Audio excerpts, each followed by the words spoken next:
Dominique Foxworth asked, if NFL head coach was an elected position, what would be Jason Garrett's campaign slogan?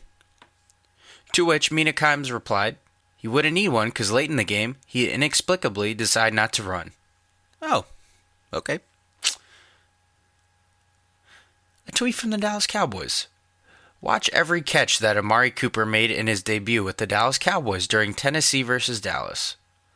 To which I replied, I think the coaching staff needs to prove they watch film before I watch any. Huh.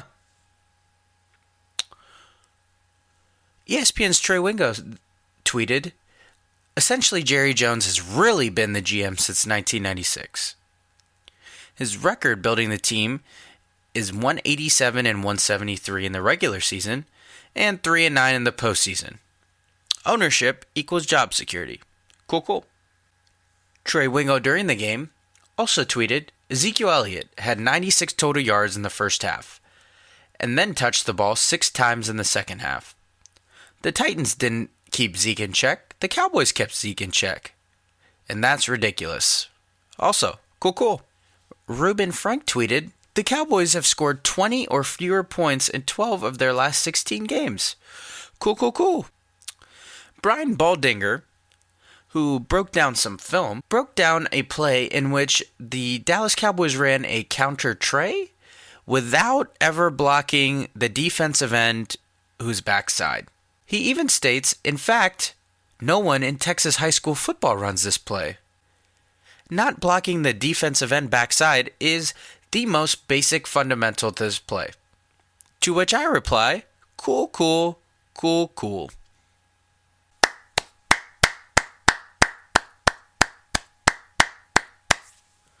There, did you hear that? I'm now qualified to be the Dallas Cowboys head football coach. Run that intro. You're listening to a Holyfield podcast. This episode of Prem Brulee is sponsored by The Vintage Wave, an online boutique sports apparel store with throwbacks and unique one-of-a-kind vintage goods. From new Mitchell & Ness looks to classic Nike and Adidas looks, The Vintage Wave has everything a sports or fashion fan could need. Visit them online at thevintagewave.com. Alright, listeners, you're tuned into the number one podcast in your headphones. Don't ever get it twisted. Don't ever play yourself. I hope you enjoyed my intro, and I hope you sense that there's more to come, and there's more anger to come. But I thought I'd hit you off with a little bit different of an intro, just to show you where I'm at in my football fandom, which is nowhere. Football is dead to me. I hope you guys are having a wonderful week. Without further ado, let's go to Yeah Fam or Nah. We have Week 9 of the NFL. The headline for Week 9, acting like the NBA with that trade deadline.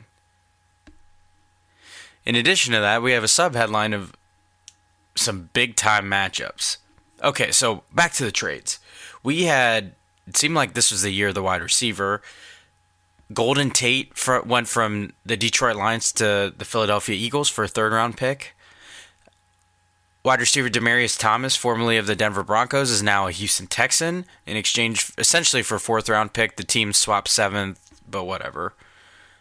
Of course, we talked about the previous deal of Amari Cooper going to the Dallas Cowboys. More on that a little later, of course, as promised. Turn the volume down in advance because it's about to get loud in your headphones. In addition to the wide receivers, we saw Dante Fowler Jr., formerly of the Jacksonville Jaguars, get traded to the Los Angeles Rams, who add another pass rusher to their star-powered defense. Fowler was traded in exchange for a 2019 third-round pick and a 2020 fifth-round pick. And then the Packers, after Ty Montgomery blew a game for them, decided to unload him to the Baltimore Ravens just for a seventh-round pick. And then in a surprise move, traded away Clinton Dix to Washington for a fourth-round pick. Beyond the trades, which were big enough, it definitely a yeah fan for me for the trades because it felt like the NBA trade deadline or an NBA offseason with the amount of transactions we're just not used to seeing. It's cool seeing teams, real impact players make jersey changes mid-season. And I'm very interested to see how they pan out. I'm hoping one in particular pans out better than the others, which is Amari Cooper. But yeah, fam, to there being trades. This is a kind of a new wrinkle in the NFL transaction list. Used to just hearing about cuts and signees and practice squads and injured reserve lists, not trades. Okay, some other headlines. Of course, we had some big time matchups, like I said. We had Rodgers versus Brady for only the second time ever as the Green Bay Packers face the New England Patriots. For one reason or another, this is only the second time that Aaron Rodgers faced Tom Brady. Of course, we had a week-long greatest of all time debate, which to me is not even a question. One has 5 rings, the other has 1, so I don't even know what we're talking about here. In the previous meeting, the Packers beat the Patriots 26-21, and this was all the way back in 2014, week 13 of the 2014 season. At the time, Rodgers not only got the win, but outperformed Brady. Rodgers threw for 368 yards with 2 touchdowns and had a 112.6 passer rating, while Brady threw for 245 yards and added 2 touchdowns with a 102.7 passer rating. This time the Patriots won. They won 31-17, and Brady got the better in the statistical category and in the more important, in the win column. Brady went 22 of 35 for nearly 300 yards, 6 yards short of 300, added a touchdown and a 99.0 passer rating, while Rodgers went 24 of 43 for 259 yards and had 2 touchdowns with an 89.2 passer rating. And we have to mention the key matchup, which I'll recap that more in the who you got, what you feeling from last week. But the Saints handed the Rams their first loss of the season, so there are no more undefeated teams left this year. Michael Thomas, our boy, go Bucks, had 12 catches for 211 yards, 1 touchdown, and 1 classic Joe Horn throwback flip phone celebration. Outside of that, the Texans won their 6th straight, with Denver's kicker McManus missing a 51-yard game-winning field goal as time expired. And division leading / contending teams keep winning. Kansas City won, the Los Angeles Chargers won, Pittsburgh Steelers, Carolina Panthers, Minnesota Vikings, and Chicago Bears all won. They're either in first place in their division or really close to it, so things are heating up already mid-season.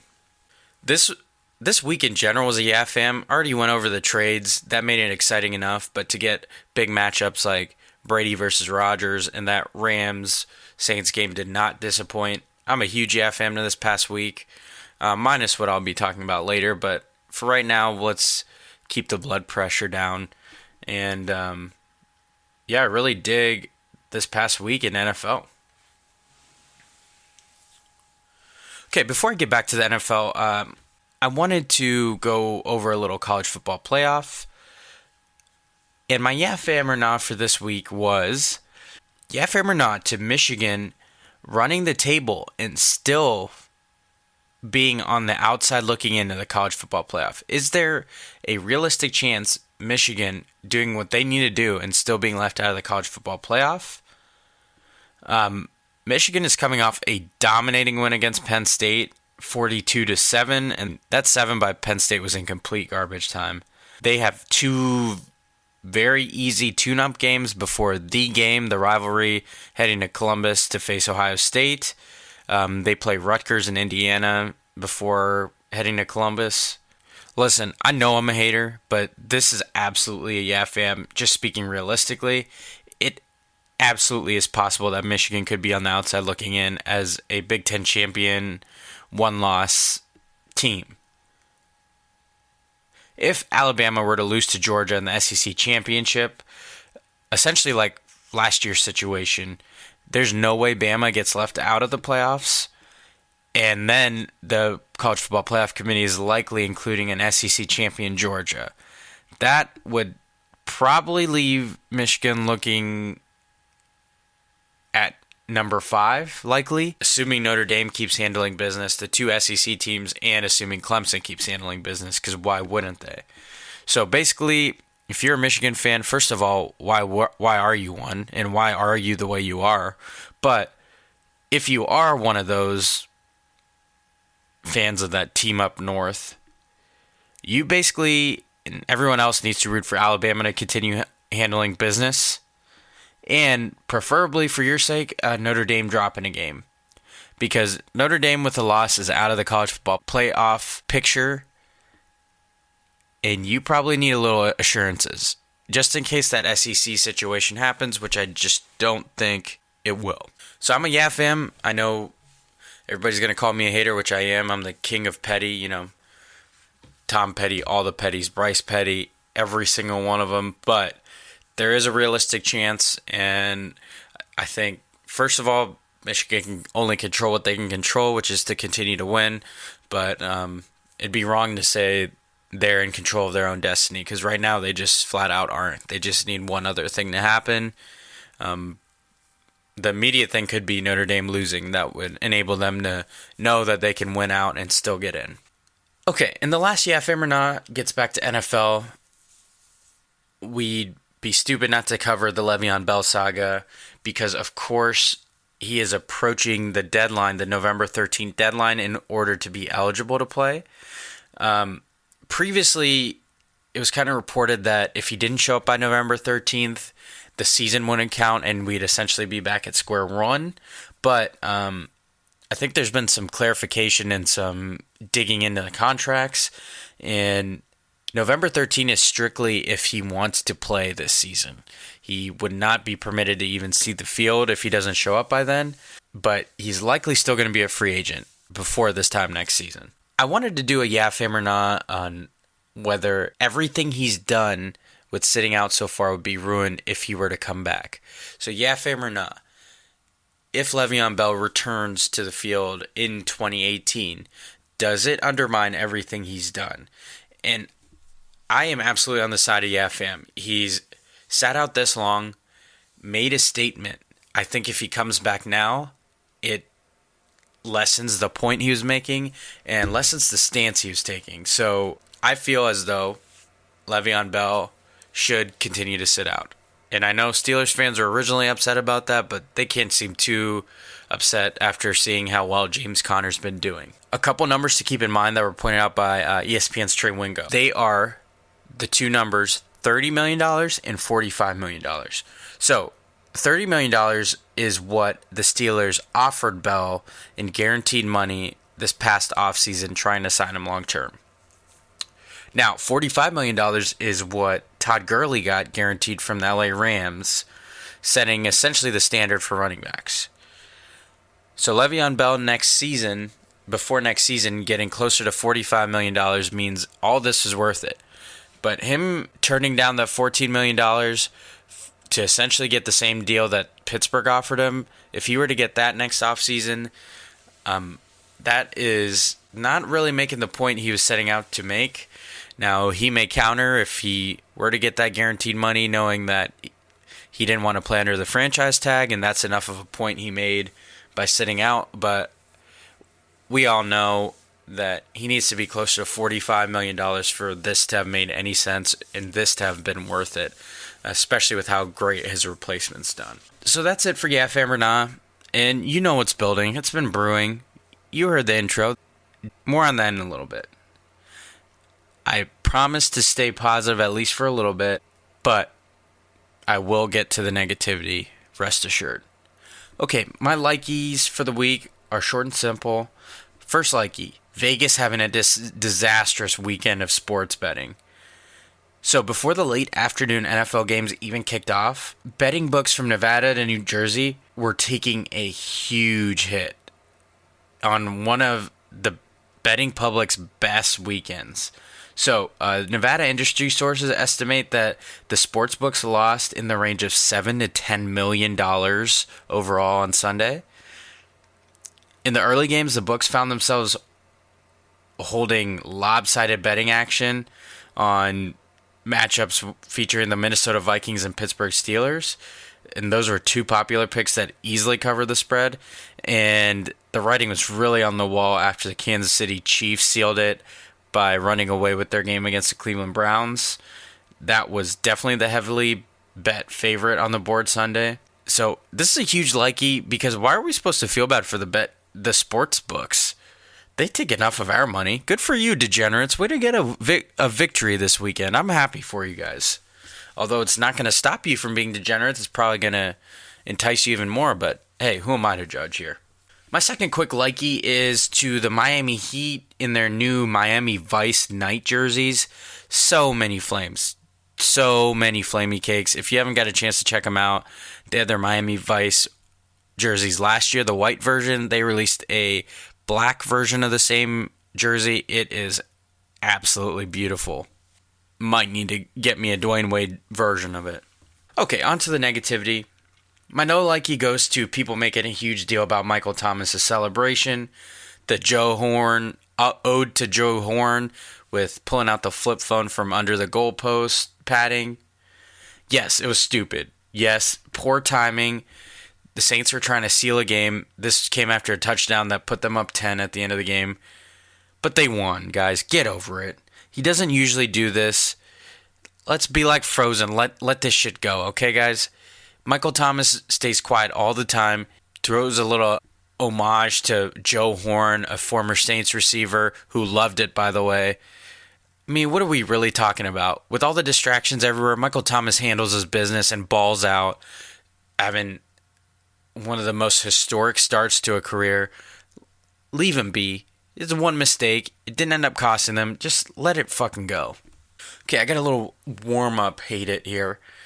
And this hate it goes to this revisionist history with the Eagles trading for Golden Tate. So we're all acting like they won the trade deadline and committed highway robbery by getting Golden Tate from the Detroit Lions for a third-round pick. And in the meantime, those same people praising the Eagles were simultaneously ripping the Cowboys for spending a first on Amari Cooper. Listen, I get it. Tate is good and gives the Eagles another weapon. And even though he's a rental, they'll get a compensatory pick. I know all that stuff. But first of all, that compensatory pick, everybody's acting like it'll be a third-round pick back. It's more likely to be a fourth-round pick. Sure, that's a small point. Most importantly of all for people to remember is that Philly wanted Amari Cooper. They offered a second for him. Yes, the Cowboys overspent. But let's not forget what went down here. They had a preference and they chose Cooper. They just got outbid.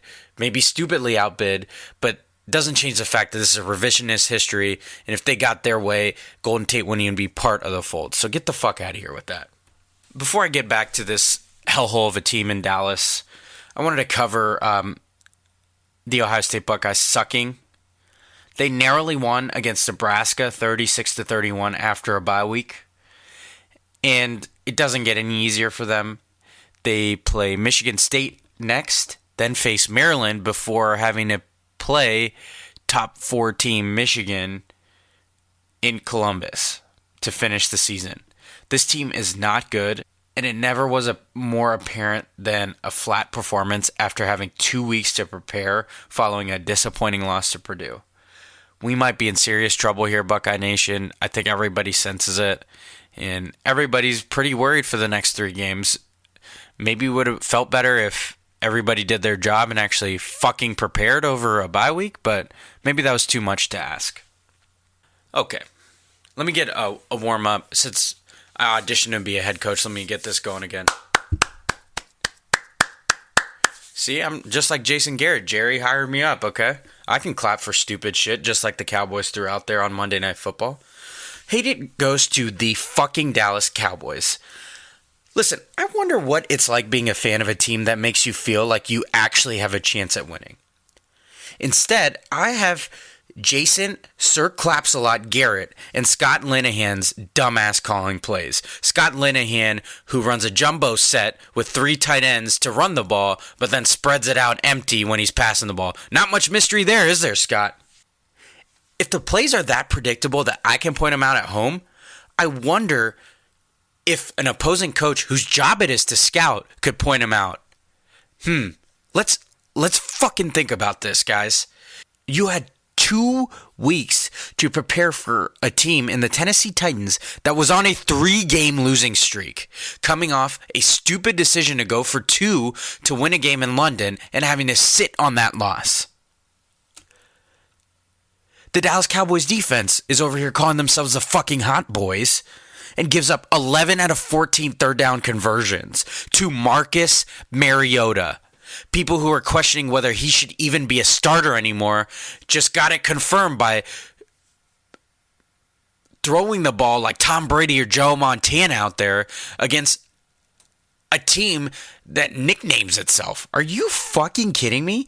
You run to the end zone and take pictures when getting a turnover? How about you do your fucking job?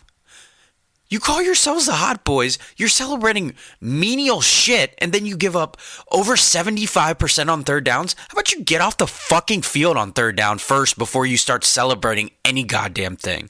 Another thing regarding the defense. Can Sean Lee do something about his fucking crock-pot tender hamstrings? This guy pulls his hamstring every third game.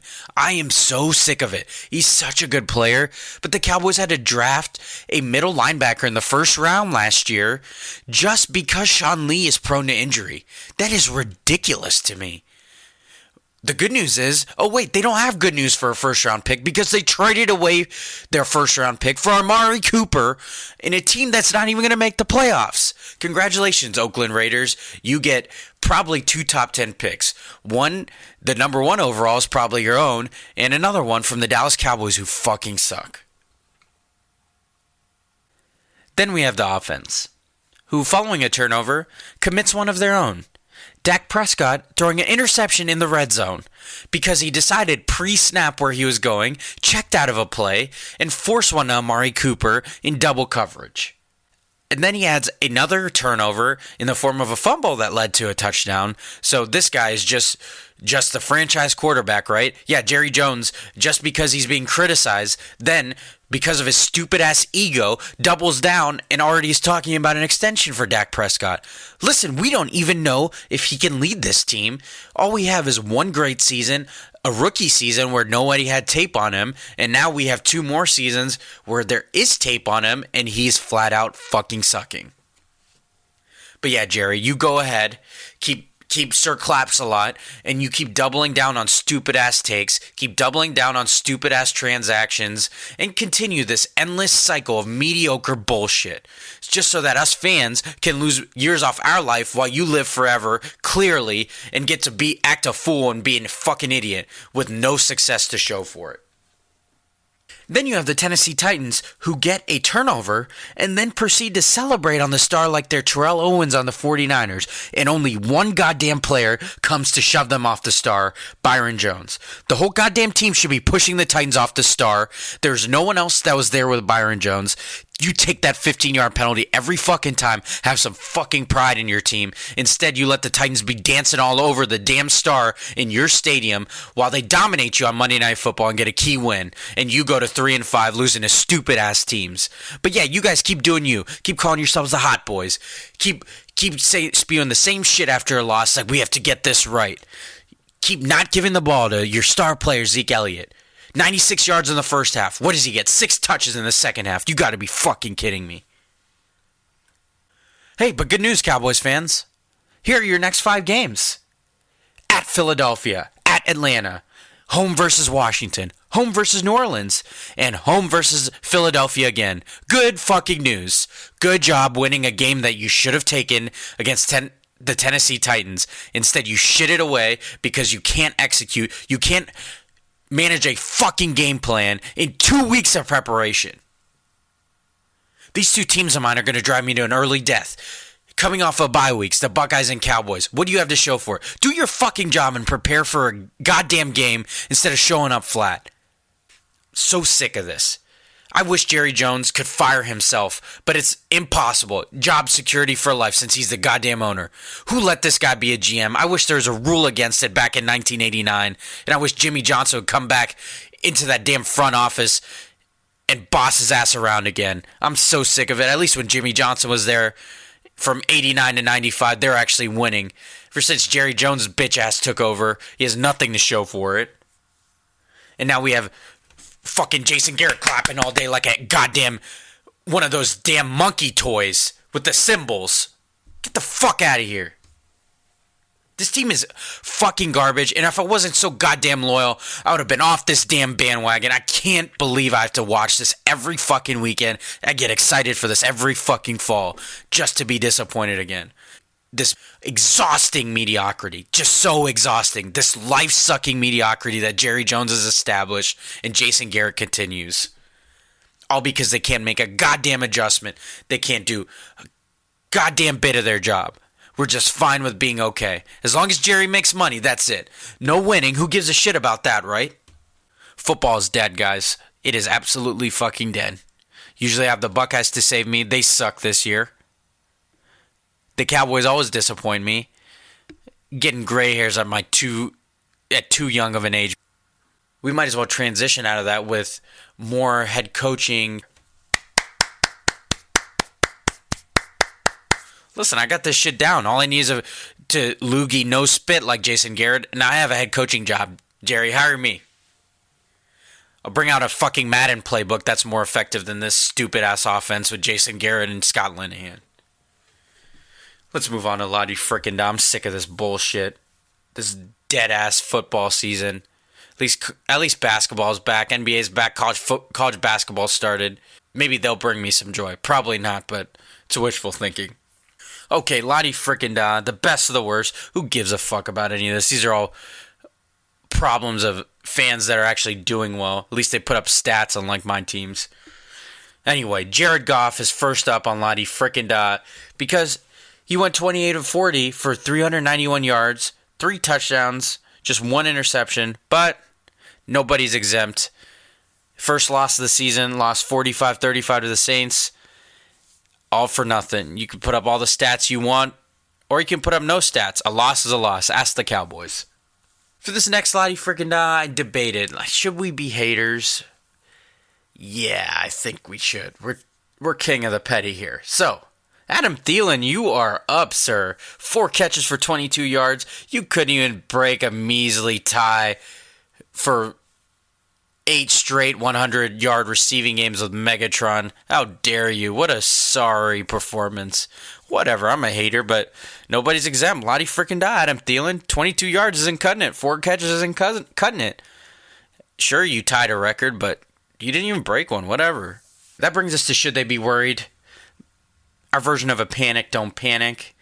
And I wanted to do a little, since it's been so NFL themed, wanted to do which current division leader should be the most worried.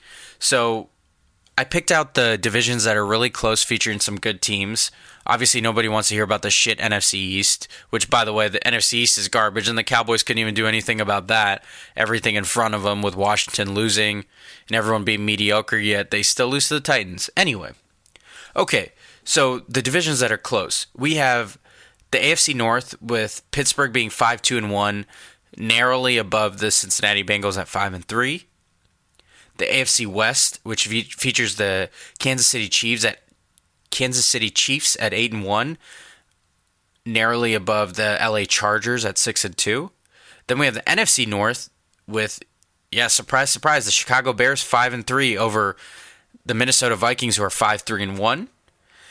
And lastly, the NFC South has the New Orleans Saints at 7-1 and the Carolina Panthers at 6-2.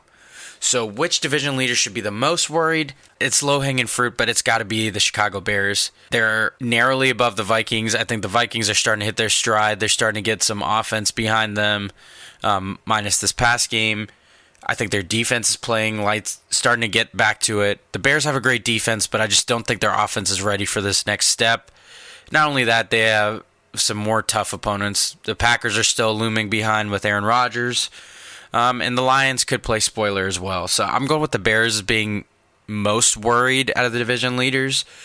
It does seem like shit luck that New Orleans is doing so well, yet they have the Panthers nipping right behind them. And same with the Chiefs at 8-1. They just happen to have one of the next best teams in the Chargers at 6-2 right behind them. And my other should they be worried is for the rest of the country minus Alabama and Clemson. Should they be worried? Everyone but Alabama and Clemson. Abso-fucking-lutely they should. And while we're at it, do we even need to include Clemson here? Obviously, we're on a fast track to a Bama-Clemson title game again, but does anyone realistically think that there's a team, including Clemson, that has a chance at beating Bama? I don't think so. I think it's all Alabama. I'm not worried if I'm Alabama, but outside of that, I think everyone else should be. I think we're all just playing for second, and Alabama is scary good here. But who cares? Forget college football. Fuck off. Team Petty continues. All football's dead. R.I.P. Maybe we'll clap it back to life, because I think that's what Jason Garrett's counting on, but who knows? It's dead to me right now. That brings us to who you got and what you feeling. Wanted to recap last week's picks that Akshat and I went through, which we did very well here. We picked the key matchup, the Rams versus Saints. It was the top two teams in the NFC. Akshat and I both went with the Saints, and we ended up being correct. This game did not disappoint, like I said earlier. It was 45-35 down to the wire. The Saints pulled ahead, and the Rams came back. And then that Michael Thomas touchdown sealed it with the Joe Horn celebration. In addition to that, we picked the key college football game of the week, which is Alabama at LSU. LSU was very big underdogs, 2 touchdown underdogs to be exact, and Alabama sure did cover.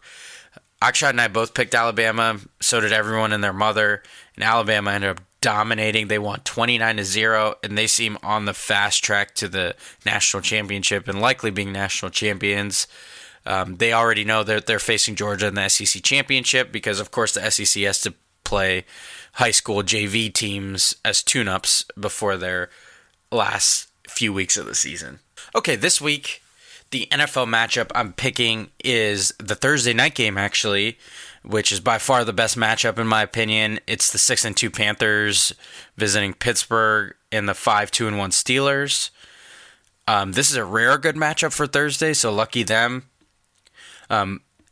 This one was tough to pick because both teams are on a roll, but I think I'm going with the Panthers. Despite the Steelers being at home, they're coming off a hard-fought division game with the Ravens, so it could be tough to recover fully before facing a physical quarterback like Cam Newton.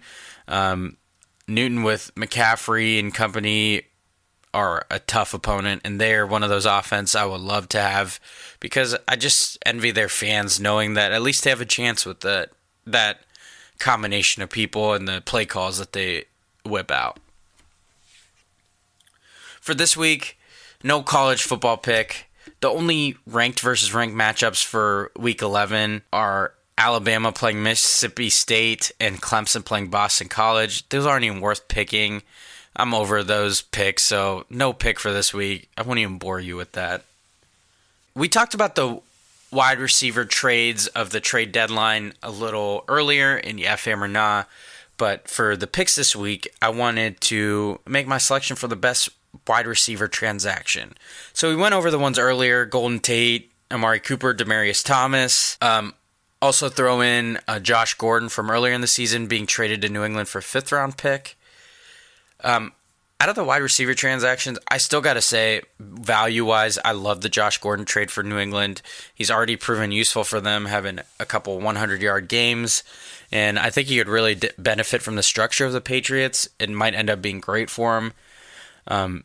So if we're weighing the different wide receiver trades, Amari Cooper for a 1st, Golden Tate for a 3rd, and Demaryius Thomas for a 4th, I'm definitely taking a young Josh Gordon for a 5th, who doesn't have a lot of miles on him, so to speak, and has already fared pretty well.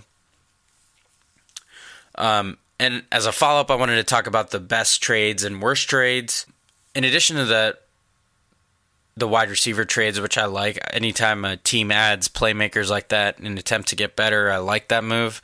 But I really love the Dante Fowler Jr. trade for the Rams. It's tremendous to get another pass rusher to add to their talent, and Fowler's never going to get a double team with Aaron Donald on a defensive line. It's going to free up a lot of opportunity for Fowler, and I think he could really excel with the Rams. As for the worst trade, what the hell are the Green Bay Packers doing? They trade away a really young, talented safety in HaHa Clinton-Dix while they still have Aaron Rodgers. I don't get the angle of like a rebuild while you have arguably the best quarterback in the game. I hated that trade for the Packers, trading away Clinton Dix, and love it for Washington, unfortunately, but they're in the Cowboys division. If football wasn't dead, I would actually care about that.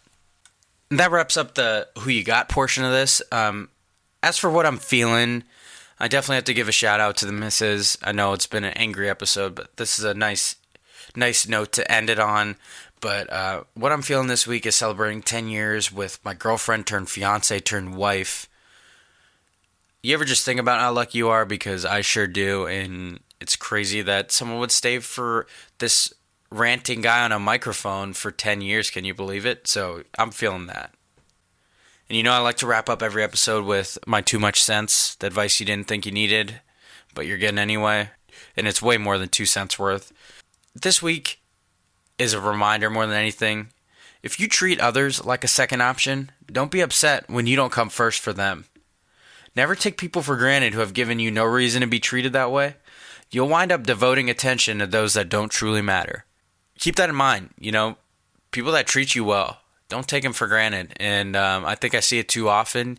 We spend too much time trying to impress people that don't really matter in the grand scheme of things. So keep that in mind. That's my too much sense for this week. And that wraps up an angry episode of Creme Brulee, the number one podcast in your headphones.